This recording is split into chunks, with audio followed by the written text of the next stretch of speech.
What's good? This is Ben, aka Nightspear, back with some new league content. This is my BBL Draft Analysis.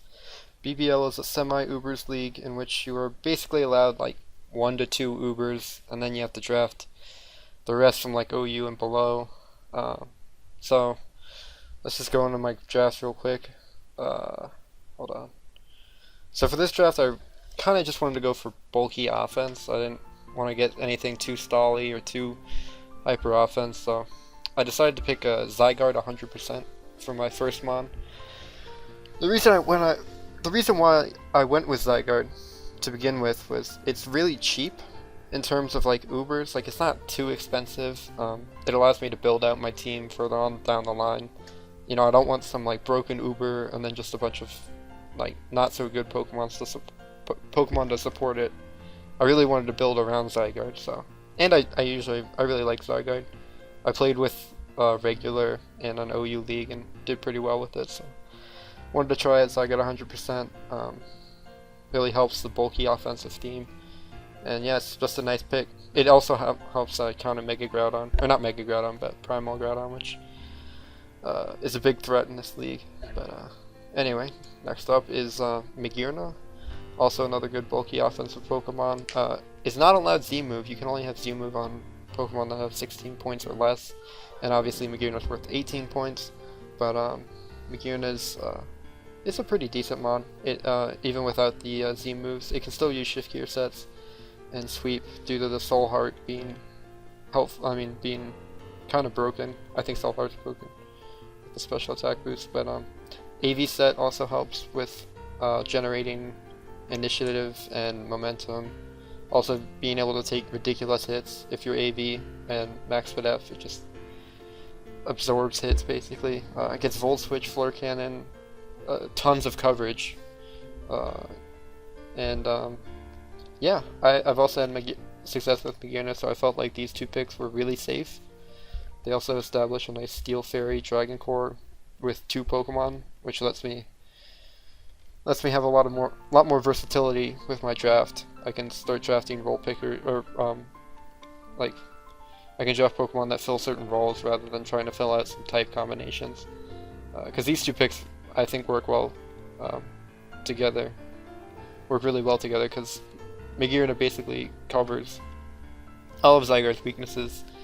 It can switch in, and then it can use Volt Switch to switch back out into Zygarde. But at this point in my draft, I thought, you know, I kind of have a ground weakness going, so... Oh, never mind. Alakazam doesn't fix that, but Alakazam is a really good mon. It's really fast. It helps not add some power to the team. You know, Zygarde and Magearna, they're strong, but they're not super strong like Alakazam. Alakazam also gets supported by Magearna really well. Magearna is able to check dark types, and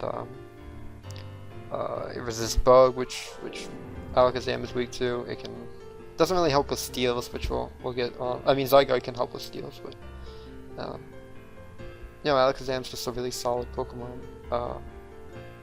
Really high special attack. It gets recover, which is nice. So yeah, these are like my 3 offensive Pokemon that I wanted to draft. Magearna more on the defensive side, but I felt like now I could switch back to the more bulky side, because this is really looking pretty offensive right now with Magearna, Alakazam, and Zygarde. So next up, I drafted Rotomwash. Rotomwash is very defensive. I mean, it's very defensive, but it also helps offensively because it gets Volt Switch. Can help with hazards getting out of the way. It's immune to ground, which is really helpful because these 3 Pokemon don't really deal with ground types very well. I mean, none of them resist, and if you have like a Primal Groudon or a Landorus I or a Landorus T, those can really go through my team, and Rotomwash kind of helps with those. It can Toxic Mega Groudon, and it can Hydro Pump the other 2.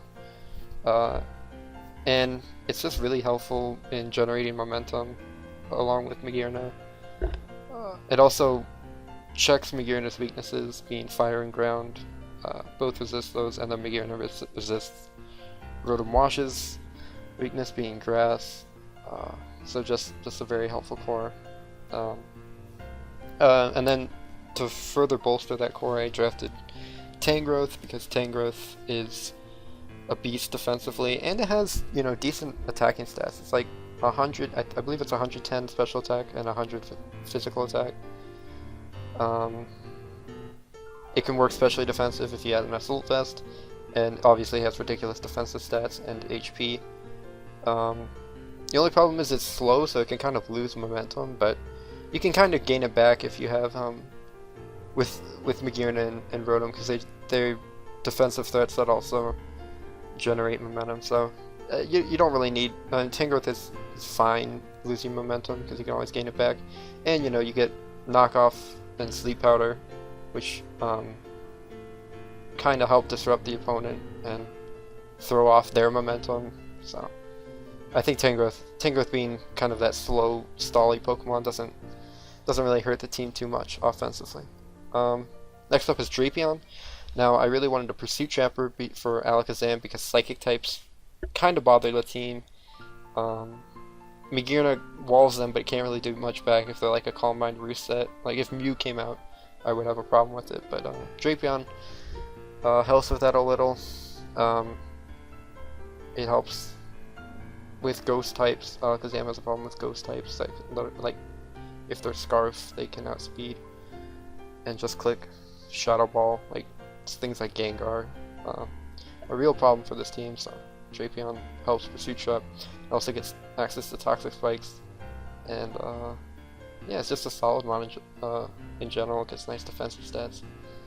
Next up is Miltank. At this point I had no Stealth Rocker, so I needed to draft something like Miltank. Again, another Ghost Resist. It gets Scrappy, so it can hit Ghost types with its stab moves. Access to good recovery, and again, like Stealth Rocks really help the team.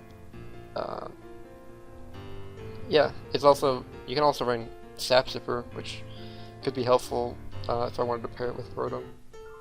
But yeah, Miltank. Archeops, I needed another Stealth Rocker, because having Miltank be my only Stealth Rockers isn't really feasible, so I added Archeops. He's a pretty good lead.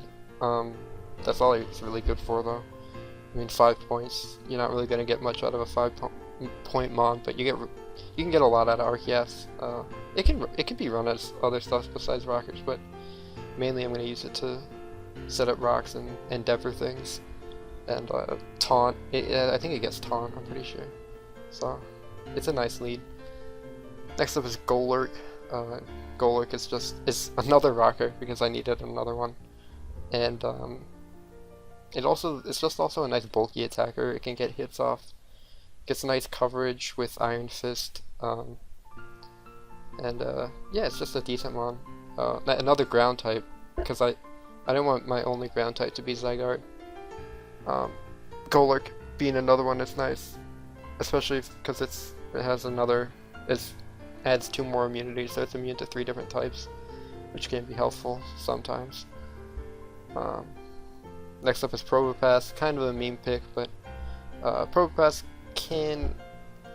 it's really hard to get it to work because you can obviously run coverage moves for it, because it's quad weak to 2 types, and it's really slow, and it doesn't have the best attacking stats, but it does have Stealth Rocks, and it's good at trapping steel types like Ferrothorn, which can't really do much to it, and Heatran. If you run a Sped F set with Earthquake or Earth Power, Probapass can trap that. So yeah, and then I have Swadloon. Not much to say about Swadloon. It's kind of gets up sticky webs. It's decently bulky with the Violet, but I don't know. I don't see myself bringing it that much. It's just something I needed to fill out my roster with sticky webs. And then last up is Woobat, a really meme pick, but it can do stuff. Like, it can be surprising. This team is kind of weak to Superior, and Woobat completely wall Superior, so maybe that'll come into play later on this season, but don't expect much from these 3 Pokemon on the bottom. They're just to fill out my roster with some key roles that I needed, like sticky webs and stuff like that. But yeah, that's my BBL draft.